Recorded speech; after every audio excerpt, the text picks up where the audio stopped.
അസ്സലാമു അലൈക്കും വറഹ്മത്തുള്ളാഹി വബറകാതുഹു. പ്രിയമുള്ളവരെ, എന്തൊക്കെ എല്ലാവരുടെയും വിശേഷം? സുഖമല്ലേ? നമ്മുടെ ഇംഗ്ലീഷ് ക്ലാസ്സുമായിട്ടുള്ള നിങ്ങളുടെ സഹസഞ്ചാരം എങ്ങനെയുണ്ട്? വളരെ പ്രയോജനപ്രദമല്ലേ? എന്തായാലും നിങ്ങൾ പരിശീലിക്കുക. അപ്പോൾ നിങ്ങൾക്കത് യൂസ്ഫുള്ളായി മാറും, ഒരു സംശയവുമില്ല. പരിശീലിക്കുക എന്ന് പറയുമ്പോൾ അതിനെക്കുറിച്ച് ഞാൻ ഒന്നുകൂടെ ഊന്നി പറയുകയാണ്. എങ്ങനെ പരിശീലിക്കണമെന്നോ? ഇപ്പോൾ ഇന്നലെ നമ്മൾ ദേയുടെ അർത്ഥം എഴുതിയിരുന്നു, അങ്ങനെ കുറച്ച് സബ്ജക്റ്റുകളുടെ അർത്ഥം എഴുതിയിരുന്നു. ഇത് നമുക്ക് ആവശ്യാനുസരണം നമ്മുടെ നാവിൻ തുമ്പത്ത് വരണമെങ്കിൽ നമ്മളിങ്ങനെ പ്രാക്ടീസ് ചെയ്യാം. ഞാൻ തുടക്കക്കാരെ ഉദ്ദേശിച്ചുകൊണ്ടാണ് പറയുന്നത്. നല്ല അറിയുന്ന ആളുകൾ ആണെങ്കിൽ അവർക്ക് ഇത് ബാധകമല്ല. എന്നിരുന്നാലും പ്രാക്ടീസ് ചെയ്താൽ അത് ഉപകാരമേ ചെയ്യുകയുള്ളൂ. അതുകൊണ്ട് തന്നെ നമ്മൾ തുടക്കക്കാരൊക്കെ പ്രത്യേകിച്ചും എങ്ങനെ പ്രാക്ടീസ് ചെയ്യണം എന്നതിനെക്കുറിച്ച് ഒരു ഐഡിയ ഞാൻ പറഞ്ഞു തരാം. അപ്പം ഇന്നലെ നമ്മൾ ദേ എന്നതിൻ്റെ അർത്ഥം എഴുതിയിരുന്നു അവർ, അവ. ഇത് നമുക്കൊരു 100 തവണ ചൊല്ലി പറയാം, ചൊല്ലി പഠിക്കാം. ഉദാഹരണത്തിന് ദേ, അവർ, അവ, വി, നാം, ഞങ്ങൾ എന്നിങ്ങനെ. ഇപ്പോൾ വി, നാം, ഞങ്ങൾ എന്നിങ്ങനെ ഒരു 100 തവണ പറഞ്ഞു കഴിഞ്ഞാൽ നമുക്ക് ആവശ്യാനുസരണം ഇംഗ്ലീഷ് സംസാരിക്കുമ്പോൾ നമ്മുടെ നാവിൻ്റെ തുമ്പത്ത് തന്നെ ആ വാക്ക് വരും, ആ വേർഡ് വരും. അങ്ങനെ ഓരോ വാക്കുകളും വെർബുകളും ഇവിടെ എഴുതി തരുന്ന ഓരോ കാര്യത്തെയും അങ്ങനെ ഒരു 100 തവണ ഒരു വാക്ക് ആവർത്തിക്കാൻ നമുക്കൊരു 5 മിനിറ്റ്, 2 മിനിറ്റ്, 3 മിനിറ്റ് ഒക്കെ ആവശ്യം വരുള്ളൂ. പക്ഷേ നമ്മൾ ആ 3 മിനിറ്റ്, 5 മിനിറ്റ് ഉപയോഗിച്ച് കഴിഞ്ഞാൽ അത് നമുക്ക് വളരെ ഫ്ലുവൻ്റായി ഇംഗ്ലീഷ് സംസാരിക്കാൻ അത് നമുക്ക് ഉപകാരം ചെയ്യുമെങ്കിൽ നമ്മുടെ സമയങ്ങളിൽ എത്ര സമയം നാം വേസ്റ്റ് ആക്കുന്നുണ്ട്? തീർച്ചയായും നമുക്കത് ചെയ്യാവുന്നതേ ഉള്ളൂ. അതുകൊണ്ട് നിങ്ങൾ ചെയ്യണമെന്ന് ഒരിക്കൽ കൂടി അഭ്യർത്ഥിക്കുകയാണ്. ഇനി നമ്മൾ 4ാമത്തെ ക്ലാസ്സിലേക്ക് പ്രവേശിക്കുകയാണ്. വളരെ എളുപ്പമുള്ള, വളരെ യൂസ്ഫുൾ ആയിട്ടുള്ള, വളരെ നമുക്ക് എപ്പോഴും ആവശ്യമായിട്ട് വരുന്ന ഒരു പ്രയോഗമാണ് 4ാമത്തെ ക്ലാസ്സിൽ പഠിക്കാൻ പോകുന്നത്. നീ എന്നെ ചതിക്കരുത്. നമ്മൾ പറയാറില്ലേ, ചതിക്കരുത്, ഓടരുത്, ഈ രൂപത്തിലൊക്കെ നമ്മൾ പറയാറുണ്ടല്ലോ. അരുത്, ചതിക്കരുത്, ശല്യം ചെയ്യരുത്, വേട്ടയാടരുത്, അരുത് എന്നുള്ളത്. ഈ അരുത് എന്ന് പറയാൻ എന്താണ് നമുക്ക് പറയാൻ? ഡോണ്ട് എന്നുള്ളതാണ് നമ്മൾ പറയേണ്ടത്. ഡോണ്ട് എന്ന് പറഞ്ഞു കഴിഞ്ഞാൽ അരുത് എന്നാണ് അർത്ഥം. പിന്നെ നമ്മുടെ പാഠത്തിൻ്റെ ഇന്നത്തെ ക്രമം എന്ന് പറയുന്നത് ഫസ്റ്റ് ഡോണ്ട് ആണ് plus verb. Don't plus verb. അപ്പോൾ ഡോണ്ട് ഗോ, പോകരുത് എന്നാണ്. ഡോണ്ട് കം, വരരുത് എന്നാണ്. ഡോണ്ട് സീറ്റ്, ചതിക്കരുത് എന്നാണ്. സീറ്റ് എന്ന് പറഞ്ഞാൽ ചതിക്കുക എന്നാണ് അർത്ഥം. അപ്പോൾ ഡോണ്ട് സീറ്റ്, ചതിക്കരുത്. ഇനി നമ്മൾ ഇന്ന് പുതിയതായിട്ട് ഏതാനും വാക്കുകൾ ഇവിടെ എഴുതിയിട്ടുണ്ട്.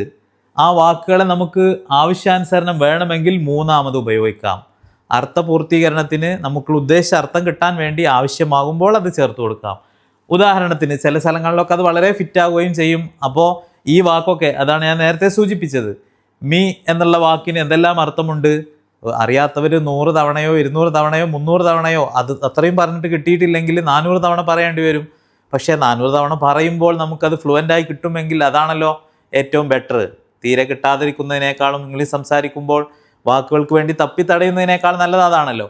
അതുകൊണ്ട് അത് നിങ്ങൾ പ്രാക്ടീസ് ചെയ്ത് നിങ്ങൾ സ്വായത്തമാക്കണമെന്ന് ഒരിക്കൽ കൂടി ഓർമ്മപ്പെടുത്തുകയാണ്. മീ എന്ന് പറഞ്ഞതിന് എന്നെ, എനിക്ക്, എന്നോട് എന്നൊരർത്ഥമുണ്ട്. അപ്പോൾ നമ്മൾ നീ എന്നെ ചതിക്കരുത് എന്നുള്ളതിന് ഫസ്റ്റ് ഡോണ്ട് ഉപയോഗിച്ചു, പിന്നെ വെർബായ ചീറ്റ് ഉപയോഗിക്കാം. ഡോണ്ട് ചീറ്റ് മീ, എന്നെ നീ ചതിക്കരുത് എന്നർത്ഥം കിട്ടി. ഇവിടെ പ്രത്യേകം ശ്രദ്ധിക്കുക, ഫസ്റ്റ് സ്റ്റാർട്ട് ചെയ്യുന്നത് ഡോണ്ട് വെച്ചിട്ടാണ്. ഇപ്പോൾ ഉദാഹരണത്തിന് നമ്മൾ കുറച്ച് വെർബുകൾ പുതിയതായിട്ട് എഴുതിയിട്ടുണ്ട്. നേരത്തെയുള്ള വെർബുകൾ നിങ്ങൾ പരിശീലിച്ച് എല്ലാ പാഠങ്ങളിലേക്കും എല്ലാ പാഠത്തിലേക്കും ആ വെർബുകൾ ഉപയോഗിച്ച് അതിൻ്റെ അർത്ഥങ്ങളൊക്കെ നിങ്ങൾ പറഞ്ഞും എഴുതിയും പരിശീലിക്കുക.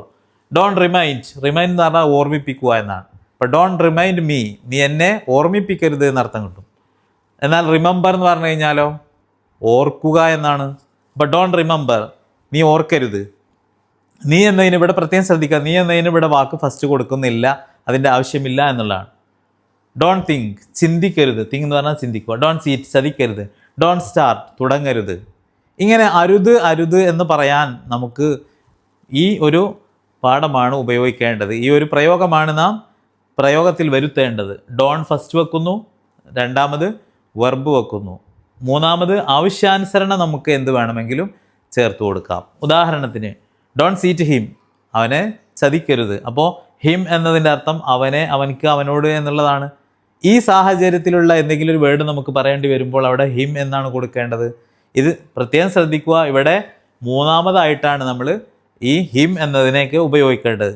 പ്രത്യേകം മറ്റൊരു കാര്യം കൂടി ശ്രദ്ധിക്കാനുള്ളത്, ഇതിൻ്റെ മുമ്പുള്ള പാഠങ്ങളിലൊക്കെ നമുക്ക് 4ാമത് ആവശ്യാനുസരണം വേണമെങ്കിൽ കൊടുക്കാമെന്ന് പറഞ്ഞിരുന്നു. കഴിഞ്ഞ പാഠമായ വില്ലിൻ്റെ പാഠത്തിൽ ഐ വിൽ ടീച്ച്, ഞാൻ പഠിപ്പിക്കും.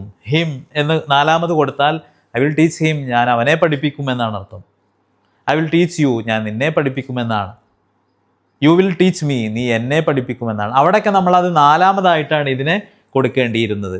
ഇനി രണ്ടാമത്തെ പാഠത്തിലാണെങ്കിലും ശരി, ക്യാൻ യു ടീച്ച് മീ, നിനക്കെന്നെ പഠിപ്പിക്കാൻ കഴിയുമോ എന്നാണ് രണ്ടാമത്തെ പാഠം. ഫസ്റ്റ് പാഠം ഐ ക്യാൻ ടീച്ച് യു, എനിക്ക് നിന്നെ പഠിപ്പിക്കാൻ കഴിയും. അവിടെയൊക്കെ ചുരുക്കത്തിൽ കഴിഞ്ഞ 3 പാഠത്തിലും നമ്മൾ പറഞ്ഞുകൊടുത്ത് ഇവകൾ ഉപയോഗിക്കുകയാണെങ്കിൽ അതിനെ മൂന്നാമതായിട്ടാണ് വെക്കേണ്ടിയിരുന്നത്, നാലാമതായിട്ടാണ് വെക്കേണ്ടിയിരുന്നത്. പക്ഷേ ഇന്നത്തെ പാഠത്തിൽ ഇതിനെ മൂന്നാമതായിട്ടാണ് വെക്കേണ്ടത്. അതിൻ്റെ കാരണം എന്താണെന്ന് ചോദിച്ചാൽ ഇതിൻ്റെ ഫസ്റ്റ് ഇത് സബ്ജക്റ്റ് ഇല്ല, സബ്ജക്റ്റ് കൊടുക്കേണ്ട ആവശ്യം വരുന്നില്ല.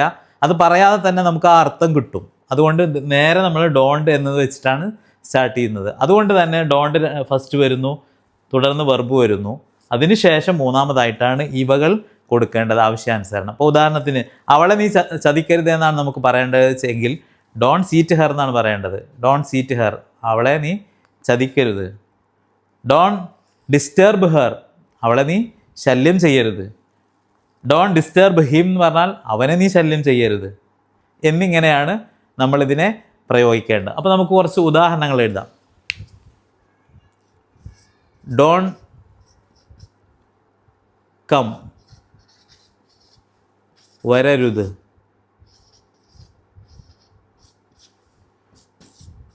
ഡോണ്ട് ഗോ, പോവരുത്.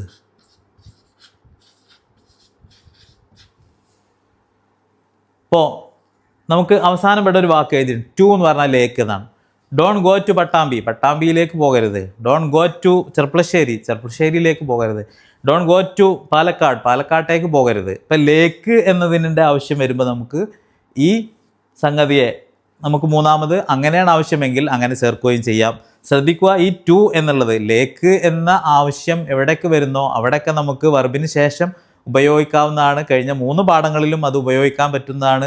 ഉദാഹരണത്തിന് I will go to Pattambi, ഞാൻ പട്ടാമ്പിയിലേക്ക് പോകും. I will go to America, ഞാൻ അമേരിക്കയിലേക്ക് പോകും. എന്നിങ്ങനെ നമ്മുടെ കഴിഞ്ഞ പാഠങ്ങളിലൊക്കെ ആവശ്യാനുസരണം ഉപയോഗിക്കാൻ പറ്റുന്നതാണ്. ഇന്നത്തെ പാഠത്തിൽ നമ്മൾ എഴുതിയെന്ന് മാത്രമേ ഉള്ളൂ. ഇത് ഓരോ പാഠത്തിലും നമ്മൾ പുതിയതായിട്ട് ഇത് അവതരിപ്പിക്കുമ്പോൾ ആ പാഠത്തിൽ വെച്ച് അതിൻ്റെ അർത്ഥവും അതിൻ്റെ പ്രയോഗങ്ങളെല്ലാം നാം മനസ്സിലാക്കിയെടുക്കണം. അപ്പോൾ ഇന്നത്തെ പാഠം ഇത്രയാണ്. ഡോൺ എന്ന് ഫസ്റ്റ് പറയുക, രണ്ടാമത് വെർബ് പറയുക, ആ കാര്യം ചെയ്യരുത് എന്നുള്ള അർത്ഥം കിട്ടും.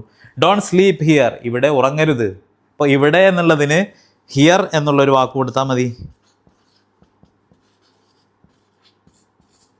ഇവിടെ, അപ്പോൾ ഇവിടെ വരരുത് എന്നാണെങ്കിലോ ഡോൺ കം ഹിയർ എന്ന് പറഞ്ഞാൽ മതി, ഇവിടെ വരരുത്. ഇനി അവിടെ എന്നുള്ളതിന് ദേർ എന്നാണ്, അപ്പോൾ ഡോൺ ഗോ ദേർ, അവിടെ പോകരുത്.